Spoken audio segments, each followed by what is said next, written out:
It is possible for nice guys not to finish last and run a successful business with the common decency of kindness, dignity, and the respect you would want others to exhibit towards you has been the recipe for success for Bobby Macey, the owner of Macey's Media, a media content company which works with companies to create content so that they can just focus on running their business and their bottom line.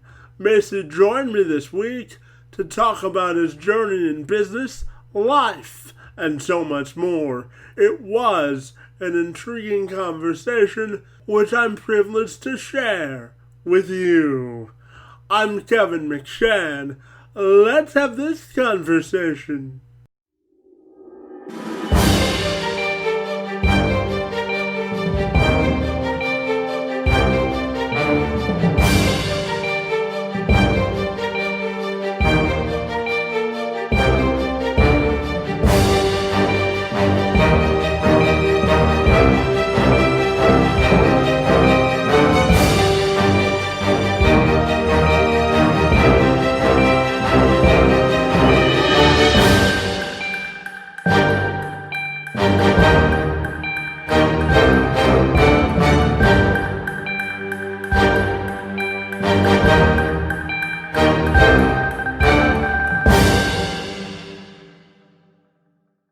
Macey originally launched his business because he wanted to be more self-reliant monetarily and emotionally.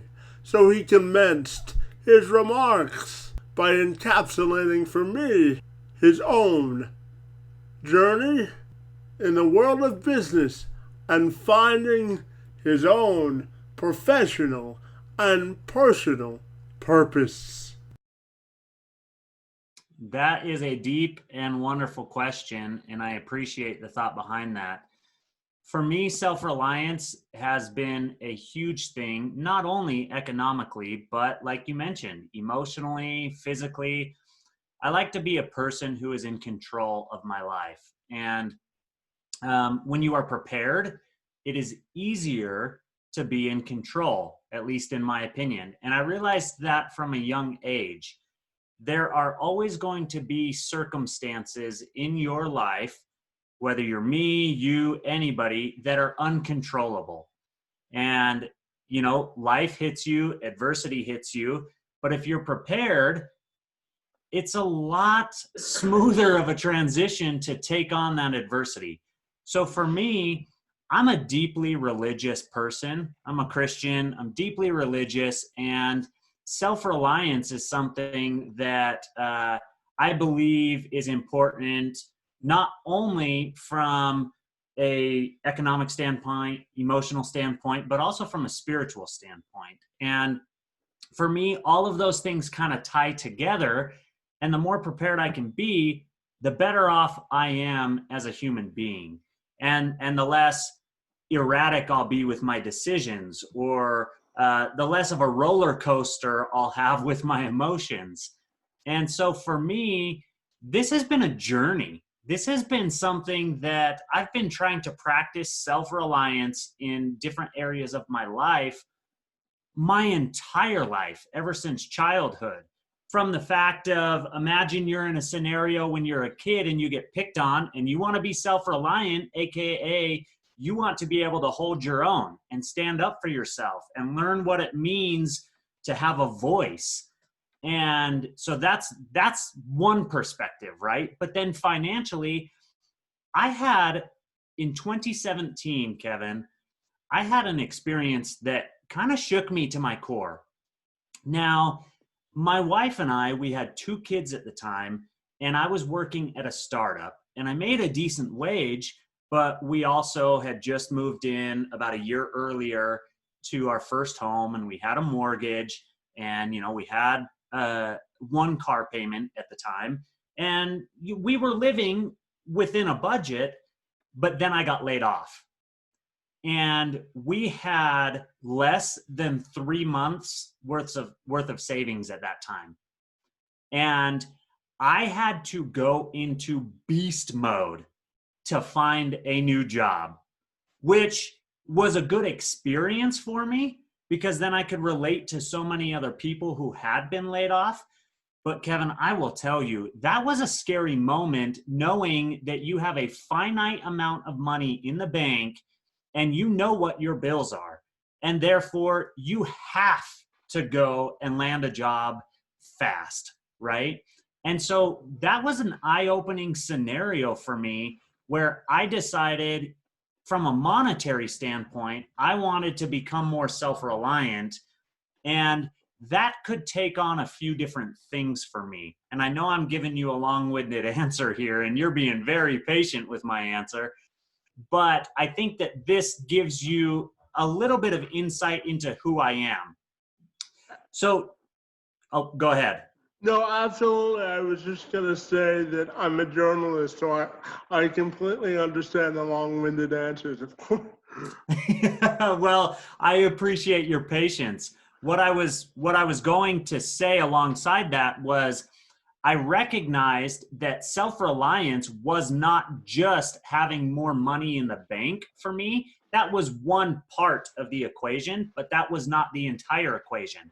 The other part of the equation was, how can I have multiple streams of income?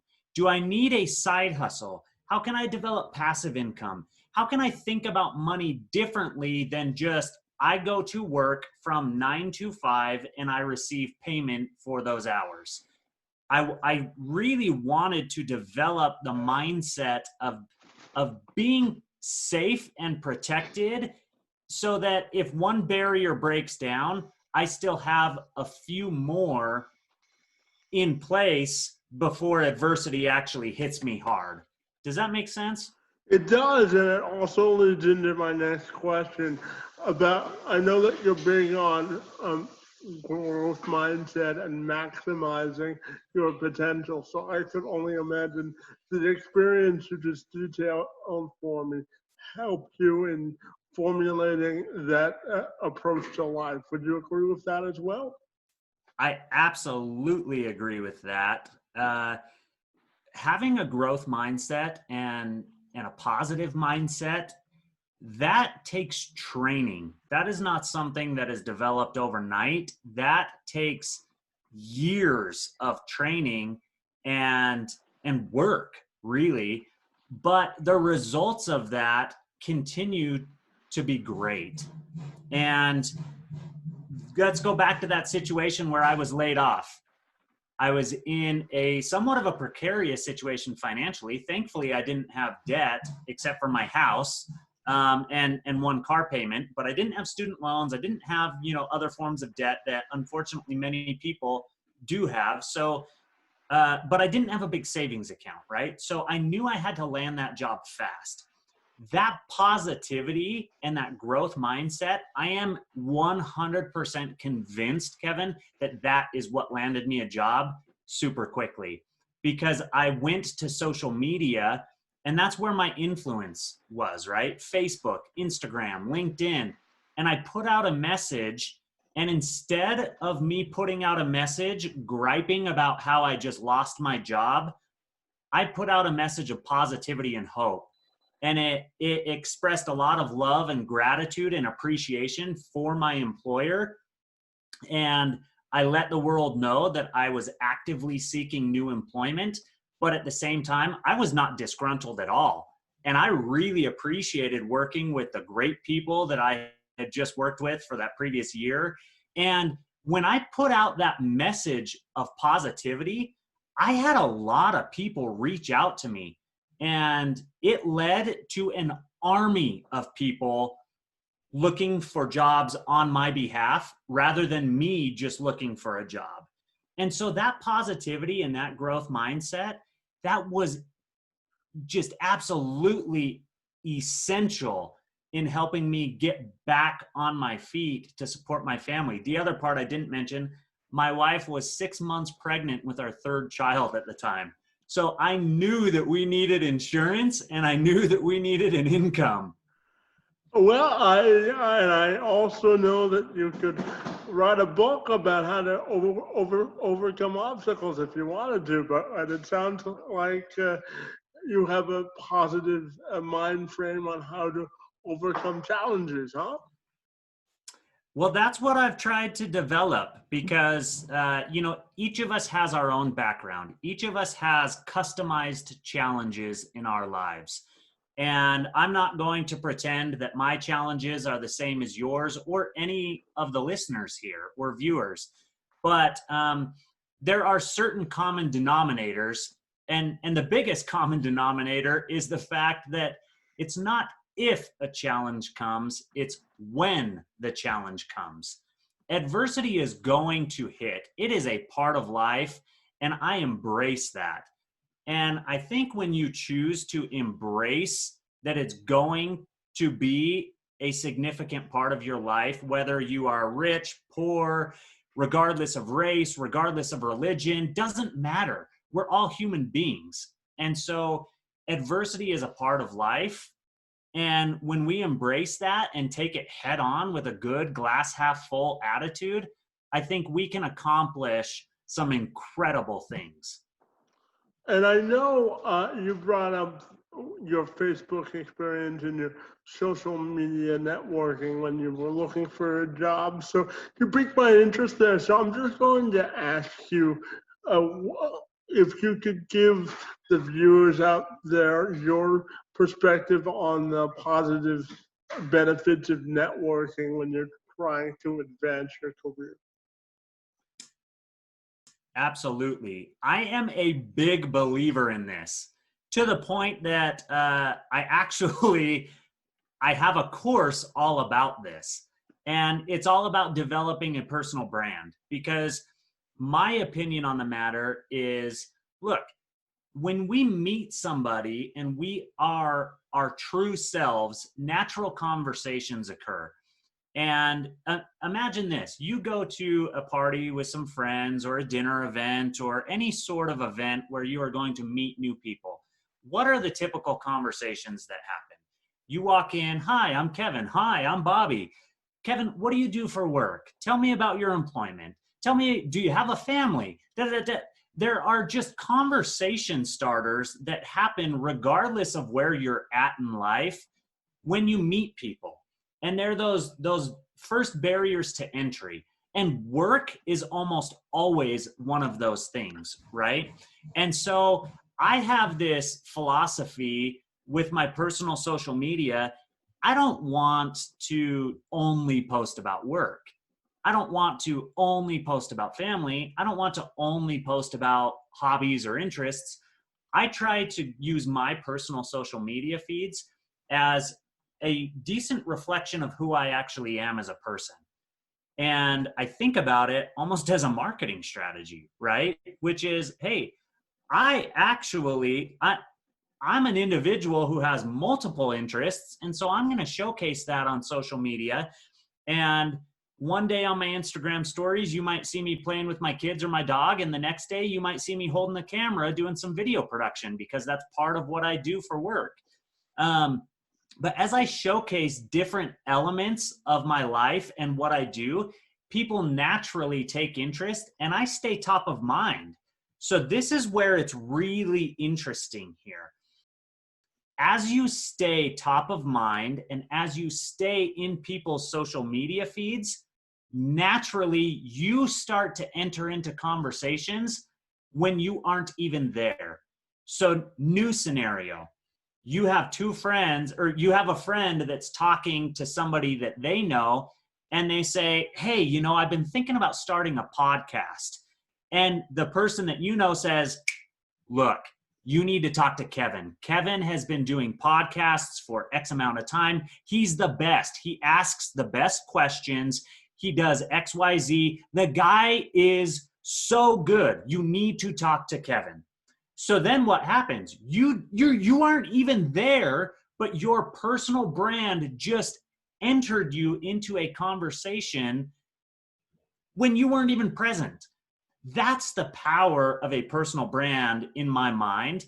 And simply, if you stay top of mind in social media feeds, Post a little bit about your life, post a little bit about your work. Find that right balance, but as you give a more complete picture of yourself, people are going to understand what you stand for, what you believe in, and they'll know what you do. And as a result, you are going to be like a magnet, and you are going to draw people in, and people are going to self-select and want to enlist your services because they're going to know that you're an expert. And the next contract I sign, I'll send you a commission check for those nice whatnots. But we do share Perfect. a common interest in treating people with respect and dignity, and also knowing that you can have that mindset and be still productive and positive in your business ventures. So could you expand on that for me a little bit? Yes, and that I've noticed just in our conversations prior to this and during this call that we share that, and so I appreciate you bringing that to the surface. For me, life is about people. Life is about relationships. Once again, I'm a person who is religious, and I believe in doing good unto others, right? But I'm that type of guy that I'm not cold-blooded, right? Like some people talk about others like, oh, they're cold-blooded, they're cutthroat, and they talk about it as if that's a good thing. In my mind, that is not a good thing. I fully understand that in business, in life, there are moments where you have to stand up for yourself and you have to be bold and candid. But I believe that kindness can trickle throughout all of that, right? So I just had somebody that, so I run a marketing agency as my business, and we create a lot of content for people. And I contracted with a copywriter that I actually met on LinkedIn. And so I never knew this person previously, but they sent over some examples of some work, and I contracted them to do some work for me. And this person called it out pretty quickly. They said, "You're so positive. Thanks for being so upbeat and so energetic and so positive and giving me feedback and this and that." Now, I was still giving them feedback, but I wasn't doing it in a rude way. I was giving them feedback and I was seeking to buoy them up. That same person has become one of my preferred contractors, especially for copywriting services. They do a wonderful job, and they have reached out to me several times since, telling me how much they appreciate working with me. Their exact words, "You are a breath of fresh air in the business world." And something like that means a lot to me because it shows me that nice guys don't have to finish last. And I'm out on like this personal mission, Kevin, as I believe you are, to change that mentality and to say, we can be vulnerable, we can be kind, we can treat each other as legitimate human beings, and we can still do business together. And I know, well, I mean, selling yourself and also having positive testimonials is the best way for you to market your own business. I'm sure you would agree with that as well. I 100% agree with that. You are spot on there. As you've seen throughout the course of our conversation, Macey has several effective ways that any business or individual could authentically communicate their messages to larger audiences. And for Macey, he breaks his bread for him and his family by creating content for his clients that is attractable and easily scalable. Therefore, in the next phase of our conversation, I asked Macey to lay out a simple blueprint that any business owner could follow who wants to focus on the nuts and bolts of their business while also creating a new customer base. Yes, that is a wonderful, wonderful little segment there. So For me, yes, I run a content agency. I contract out a lot of work. I do a lot of the work myself.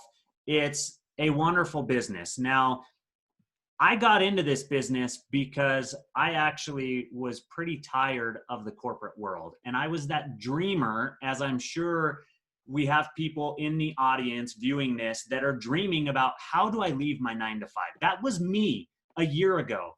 And I was making plans financially to try and do that, to make that jump. But then I actually got kind of forced into that jump because before I quit my job, I actually got laid off. Layoff number 2 in my career. Woohoo! So anyway, I make this jump to self-employment. And when you are self-employed, you have to always think about yourself as a brand. And I recognized this because of those prior experiences that I had had. I've been a big believer in personal branding, especially after that experience in 2017 that I told you about, which helped me to secure some job offers and land back on our feet.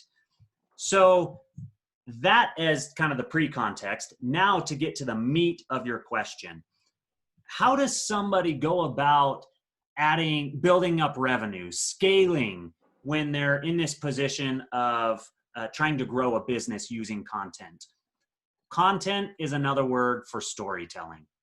And all growing a business is about storytelling.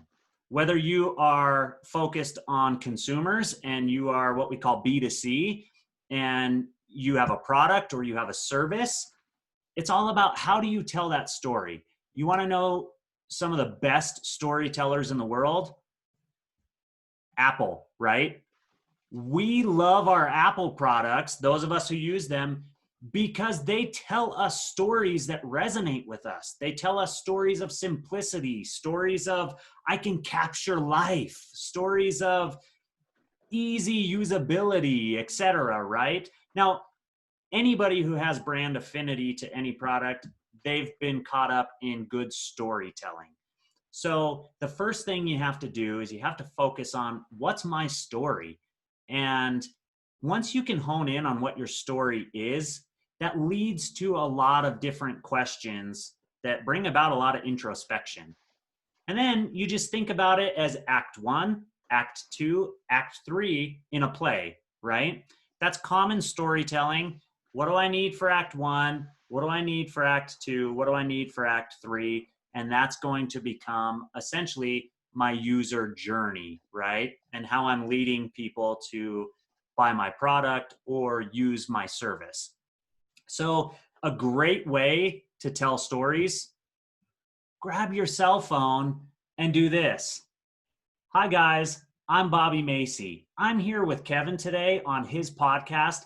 This is such an incredible experience. He is such a great interviewer. I've been absolutely impressed with the thought level of his questions, right? So you just grab your cell phone, film some content, and put yourself out there. Now, somebody may say, oh, easy for you to say, you do video, you like being on camera. I don't. Well, you can write your story. You could start a blog. You could start a website. You could start a podcast. Part of what you're doing is on the audio side with podcasts, right? You play to your strengths. I love video, so I try to tell my story through video. Other people are phenomenal writers and they want to tell their story via the written word. And other people are great at speaking and they want to do it via a podcast or something else. So my recommendation is to play to your strengths and then break it down into the most simple thing. So some people will say, I have a goal to put out a piece of content every single day. And what that does is that forces them to, even if it's 30 seconds, it forces them to go through that production process. And as they go through that, they get the ball rolling and they learn more and more about what it takes to scale, because that was the second part of your question, was scalability. So create content around storytelling. That's the overarching theme that I'm presenting here. And then pick your platform. So like I said, whether it's written word, whether it's audio, whether it is, video, and leverage that and create content very regularly. And here's one other thing that people ask. They're like, well, I can only tell my story in so many different ways. Well, this isn't just about telling your big story. This is about letting people know about your micro stories, is what I'll call them. And an example of a micro story would be this. Hey guys, today I'm here, I'm filming a video. This is so awesome. I just put up this new brick backdrop. What do you guys think about it? Right? Now, all I'm doing is telling people, I'm reminding them that I'm in the video space and that I create videos. They can then observe a few things. Whoa, Bobby has a backdrop in his office with professional lighting, with a professional camera. Wow, this, like, Bobby must be legit with video. And then that's in their mind, right? So I didn't have to tout myself. All I did was show them just a little bit through what I call a micro story, and then they filled in the rest. And this is a really powerful content when you want to scale, because there's no video editing involved. There's no, oh man, that overwhelming feeling of having to do so much work and then not having views because I'm just starting out, right? It's literally use your own Instagram stories, use your own Facebook stories, write a post on LinkedIn and tell people about an experience you had with your business. One other thing that I like to do, an exercise I like to do with people, because I'm always telling them, hey, start creating content. And naturally they say, well, I don't know what to create.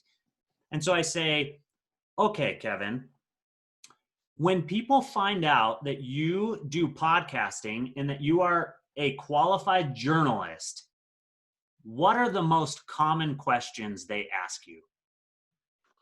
How long have I been doing it? And what is it like being a journalist with a disability? Because a lot of times when you're in the journalism field, in order to get a job, you have to be willing to move, right? Because the jobs aren't necessarily in the market that you live in, right? So a lot of the questions I get are about accessibility, right? So then if I were you, do you know what my first pieces of content would be? What it's like being a professional journalist with a disability. Yeah. Boom. There is a story there. There's probably 500 stories there, because there are different experiences that you have had. And each of those experiences can be a micro piece of content, right? Yeah. And so now you've got a whole content calendar for a month, a year, however long, based off of frequently asked questions. Now, it's obviously going to vary industry to industry. Mm-hmm. When people ask me, lots of the times they're saying, so how did you get into video? Did you go to school for that? Did you? Oh, well, hey. And then I can tell them a story, right? But this is a powerful concept. And what I am saying is make yourself a little bit vulnerable. Start sharing your stories online. They don't have to be perfectly posh or polished. People like the raw nature. They like human to human. That's why these Instagram stories are so powerful, or Facebook stories, or, actually on a professional platform like LinkedIn, just opening up a little bit and talking about things that you like, that you dislike, pain points, etc. Now, obviously, you always want to keep a professional tone, but this is a powerful concept. Just sharing little tidbits about your life in a strategic way, that can lead to a lot of business. And this is the final example I'll give. I have been self-employed for almost 1 year. And I left a good job. Well, like I said, I got laid off, but I was already planning on leaving that job. And it was a pretty good salary for my market. And my family was pretty comfortable financially if we would have kept that job. We were able to go on vacation every year. We were able to do some fun things, make an upgrade occasionally to the house. We weren't super worried about living within our budget. And now we weren't obviously rich, but you get it. We had enough money for our needs. Now, I tell you all this because that experience helped kind of shape just the way that I think about content, about personal branding, about all of this, and about personal empowerment. And where I want to kind of end this, obviously, part of the question is as I lost that salary and as I started my own business, all I had was my personal brand. So I had the money in the bank. I had my personal brand to then try and help me make money moving forward. And that's when I just started to put out content on LinkedIn, on Instagram. 95% of my clients have come from former colleagues and connections and or word of mouth from those same people. I do not run ads for my business currently. I have spent a total of $200 this year testing different ads for my business. Now, if you think of $200 in ad spend, you're like, what did that even get you? Like, like that's not a lot of money when you're talking about advertising a business. Mm-hmm. And so I have spent so little advertising a business, and all of my clients have come from me producing content, me telling stories. I literally drink the Kool-Aid that I just shared with everyone here, right?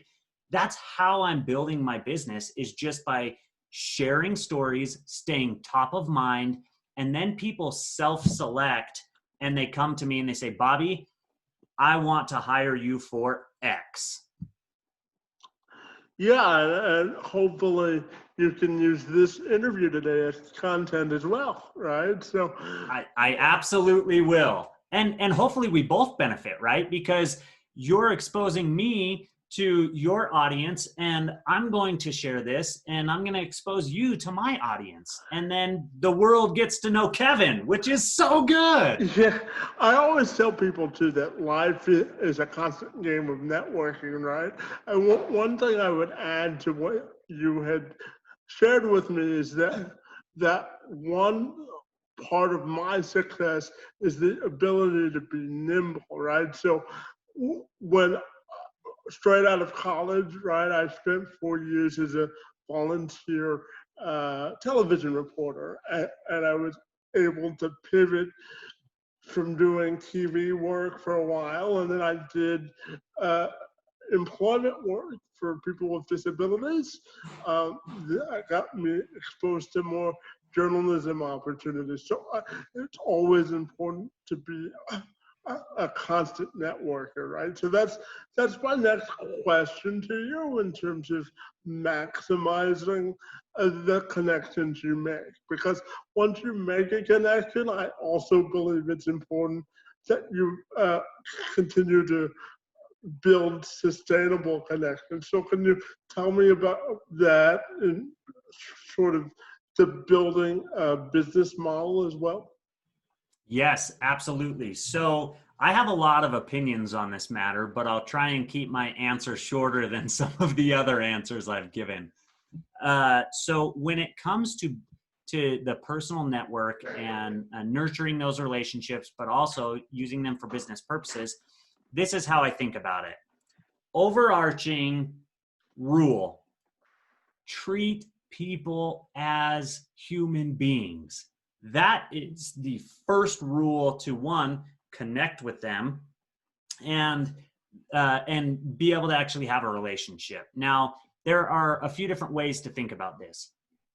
I am the person who thinks, hey, if I have worked with you, if we've developed a relationship, for sure, let's at minimum connect on LinkedIn, because that's the place it makes sense for us to connect online. If our relationship is a little bit deeper than that, let's connect on Instagram or Facebook, right? Depending, everybody has different views of what they're comfortable with, private profiles versus public profiles on LinkedIn, or I mean on Instagram and Facebook. But LinkedIn is a professional network. So if you have worked with somebody, connect with them. Even if you're not great friends, still connect with them, right? Then there's this other tier, which says, okay, well, I want to network with people who I actually don't know yet. So in this case, once again, be a good human being. Do what you did with me, Kevin, and research a little bit about that individual. And then, obviously, shoot them a cold message on LinkedIn or an invitation to connect. And don't just, if you're doing this on LinkedIn, don't just send them an invitation to connect with no message. Always add that little note that allows you to type something there. And it does limit you on characters, so you have to be somewhat succinct, but type in a little message. Hey, Kevin, came across your profile on LinkedIn, was really impressed with your journalism background. I would like to know more. Can we connect? And that person who is the recipient of that request, obviously they have to make a decision, and they have their own level of comfortability, whether they will accept that request from a stranger or, whether or not, hey, no, I keep my feed a little more private. So you can't control that aspect. All you can control is the type of messaging and that overall kindness and genuine interest that you take in people. I've learned that the more interest you take in people, the more that ends up playing to your benefit, right? So yeah, and the one thing I would add too is when people ask me a similar question about how do you network with so many people, the first thing I tell them is don't be afraid to be vulnerable and to be open-minded. So I can relate to you in that respect as well. And that is wonderful, wonderful advice. Vulnerability is a very powerful word in today's culture because people, with the tools that we have, people are sharing more about their lives. And if you do that and you make yourself vulnerable, sure, there are going to be times where you end up getting burned, but there are going to be more times, in my opinion, if you surround yourself with the right people, where it ends up benefiting you. So aside from simple things like that, hey, go extend an invitation for these people to connect, etc. I actually connect with more people just by putting myself out there than anything else. So this is an example. If you looked at my LinkedIn feed, you would see that I produce some sort of short form content. Now, I'm not talking about, 20-minute YouTube videos that I'm sharing here. I'm talking about some of them are just written posts about experiences I've had. The other day I posted about how I was on the phone with a national customer service line, and we all know how that story can go. It can be super frustrating, long wait times, this, that, etc. But instead of being mad when the lady answered the phone and she told me her name, I called her by name. We had the introduction, and I just kind of recapped this on the LinkedIn post. But then that conversation turned into me wishing her a happy Taco Tuesday. And it made her laugh. And I can tell you right now, Kevin, that was a game changer in our conversation. It set the tone for the rest of the conversation. And it was such a pleasant experience working with her. And this lady probably gets yelled at 8 out of 10 calls in her day. Probably, yeah. Like that, I mean, I'm guessing that statistic, but we've all been there, right? And sometimes we are the people who want to yell at them. But if we can refrain and we can control that conversation and set a different tone, it allows for this great opportunity, right? So I'm not producing crazy long form content on LinkedIn. I'm sharing these little micro stories that remind people to be human, to be good, to laugh a little bit. Don't take yourself too seriously. And, that's just an example of one post, right? But as I produce that content, what ends up happening is people comment on it. And then their connections see my post. And then their connections start to comment or like my post. And then I start popping up in people's feeds that I don't know. So it has the ripple effect. And that ripple effect allows people to self qualify to want to be connected with me. And more often than not, I end up getting random connection requests from people. Hey, I just saw this post of yours and da da da. You seem like a type of person I want to be connected with. And I'm like, absolutely, I will accept that. How are you doing? Tell me about your business. Tell me what you do. Da da da da. And it's, if you do this and you're just natural about it, it leads to so much scale and so much business. And once again, I mean, I'm only a year in, so my business is not all the way up here yet, but the foundation that I'm setting for my business, I believe, is extremely healthy. And thankfully, it's paying my mortgage and supporting my family. Well, you can't build a house without pouring a foundation first, right? Amen. So yeah, you've given us a lot of good business advice, but my final two questions for you are more on the personal human side of things, because I also firmly believe that it's important, once we've done our formal business connecting, to sort of take a pause and find a way to find our inner self and connect with our inner self. So I'm wondering if you could tell me how you do that personally for yourself. That is a wonderful question, Kevin. And I appreciate you asking that, because I think that this is a very important part of the overall equation of living a balanced life. I love introspection. So a few things that I do every day. I try to work exercise into my day. And some days I don't exercise hard, right? But I'll make sure that I'm the one who takes the dog for a walk or this or that. Now, that's time that I can either put in my headphones and consume something passively, like a podcast or this or that, and kind of work on the self-help side of things, or a little bit of enjoyment, right? Maybe I'm listening to Harry Potter instead of a self-help book.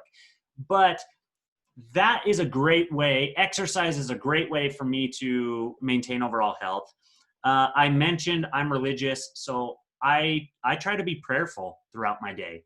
And I don't say that in like a weird way, like you like say prayers in the middle of the day. Like no, it's a lot of them I just kind of say them mentally. And other times, yeah, I'll get on my knees and I'll pray. But prayer has been a huge thing for me because I like to try and focus on that relationship with the God that I believe in. And as I do that, it leads to a lot of introspection for me on what can I do better? What type of dad am I being? What type of husband am I being? What type of business owner am I being? Aside from that, I actually journal every single day. And I've been doing this for approximately 15 years. And my eyes were rolling. I was trying to think of how long I've actually been doing this.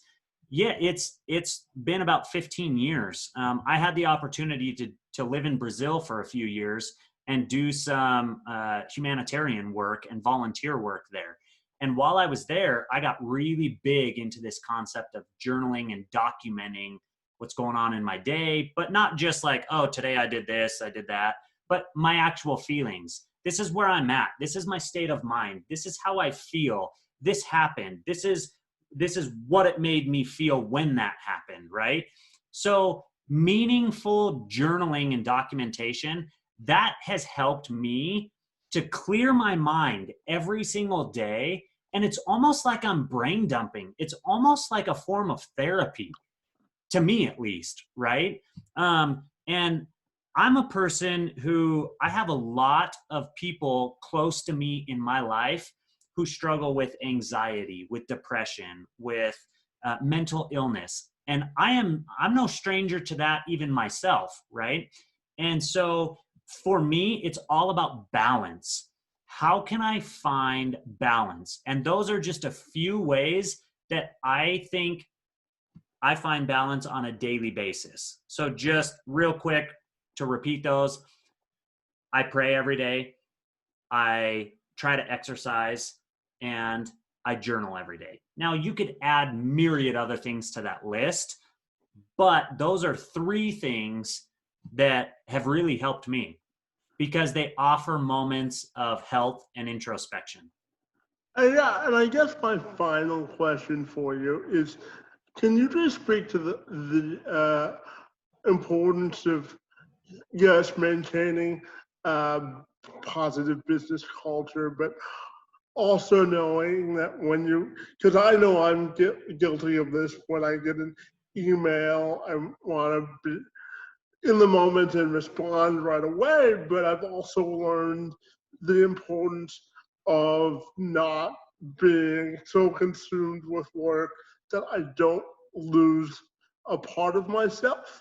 Because one of my former bosses, one of her rules was, uh, after you leave at 5 o'clock, shut off your email and don't answer until the next day. Now, sometimes I abided by that and sometimes I didn't. But could you just tell me about the importance of also finding the right balance in your life versus running a business or running a career as well? Yeah, so this is, whew, that is a box of worms that you just opened, my friend, because I think that one, it highly depends on the individual themselves, right? And they have to find out what they are comfortable with.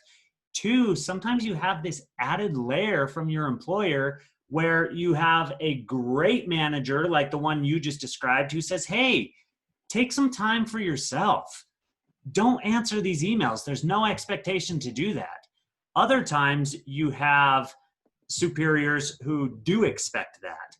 And one of my former positions, it was very much like that. They were, like I said, they were paying me a good wage and they expected me to respond. And that didn't matter if it was 11 o'clock at night or if it was, 7 o'clock in the morning or 3 p.m. in the afternoon. They expected a response within a few minutes. And I personally didn't like that. But I felt this conflict of interest because I knew that they were paying me a good wage to live, to do the work, but the work never seemed to stop. Now, that was when I was corporate, right? When you are corporate, I think it is very, very important that you set certain boundaries with your employer. It's not always as black and white as saying they pay me to work 40 hours a week, therefore I am only going to work 40 hours a week. Especially if you are a salary employee, sometimes those lines, they're blurry and they're gray. But you have to work very hard individually to set those boundaries. And I think one good way to do that is to leverage the people who are closest to you, who will give you honest feedback. So in my case, I have a check and balance system with my wife. My wife, she is very vocal about if I am being a workaholic or if I am giving the family enough attention. Sometimes as the main provider for my family, sometimes I just naturally go into workaholic mode and it's just, answer every email or text message that comes through, or I got to create this content. I got to put it out there. This is our livelihood, especially running a business where life and work just kind of mesh. And sometimes at 3 p.m., I'm able to play with my kids for an hour, but sometimes at 7 through 10 p.m., I'm working, right? So the lines, depending on your scenario in life, the lines are very blurred. But to really hone in on your question, it comes down to your personal discipline.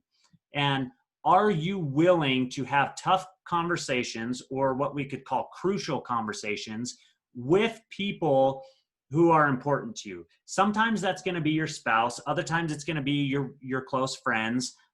Other times it's going to be your employer or your manager, and you're going to have to set certain expectations. And I strongly believe that if you are the type of person who will set those expectations, you will get more respect for it from your employer. And if your employer doesn't respect that, I think that is a huge red flag that says, hey, maybe it's time for you to consider looking elsewhere for employment, right? But when you are running your own business, self-discipline, and like I said, having those people in your life who can act as the checks and balances, that is so important, because there are weeks where I work 80 hours, and that's not healthy. It's just not. Those are the weeks where I eat fast food way more than I should. Those are the weeks where I consume way too much caffeine, and I just don't feel good, right? But I do it because I get so focused and, I got to pay the mortgage this month. I got to get those revenues up. But balance is such a key to life. And it's, like I said, it's a little bit different for everyone. But for me, if I can control my exercise, a little bit of my sleep, a little bit of my eating, and I can have good relationships with people who are going to be honest with me, who will look me in the eye and say, Bobby, you are working too much. You need to stop. We need you to be a dad in this moment. We need you to be a husband in this moment. We need you to be a friend in this moment, or a brother, or a son, or whatever it is. Those conversations with people you trust, man, those are powerful. And thankfully, I've been able to have those in my life. And you just naturally kind of find a solution to that. But it's very blurry. Totally understand that. And I want to, Bobby, thank you for your participation in this discussion today. Really enjoyed learning about your story and your business. And I want to thank you for your time this afternoon. So great to be with you, and thanks so much for being here. Kevin, I am 100% honest when I say this. The pleasure was mine, my friend. You have a certain level of magnetism where you draw people in with that smile and just engaging questions, and you're such a natural person to talk to. And I really enjoyed the conversation, and I recognize that I did too much of the talking, but thank you for having me on, because that was a wonderful experience for me. And this is making my journal, my friend. Well, I appreciate that. I'm glad I could be of celebrity status in Utah today. So thanks for the connection, and thanks for being here today. Hey, thank you so much. I'll look forward to this episode airing. Fantastic, Bobby. We're done, buddy.